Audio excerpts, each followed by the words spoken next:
This is my first wave in Julian's heat. I wish I was like here and then I had to paddle out to it.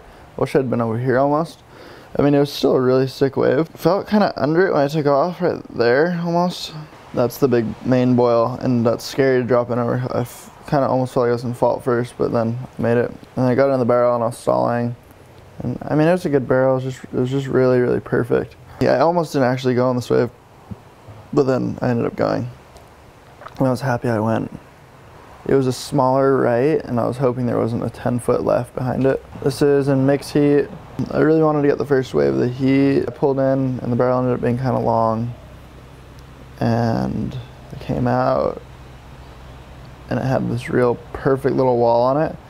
And then I threw that thing, and right when I threw it, I didn't think I was gonna make it. And then I ended up making it, and kind of surprised myself. I don't know, I kind of just threw it, but it was funny because it was like on a big pipe board, and it ended up like kind of just flying. That was a 9.2. Right after, I kind of got right back out and went into this one. This was like all in the first like 5 minutes of the heat.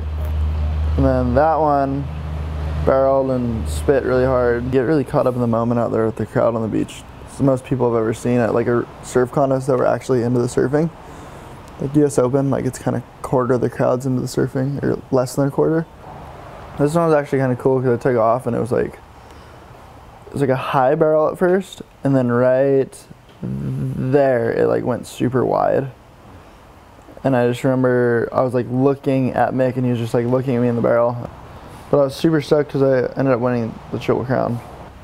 I got carried up the beach, it was kind of cool. They were like all at the water when I came in, it was super rad. But I was like, just wanted to get up and have water and be ready for the final. This wave probably would have changed my whole final. I wish I would have made it because I think I would have won with it. That weird warp thing. Did like a head dive. I tweaked my neck super bad, but I didn't even feel it the rest of that day because it was like full of adrenaline.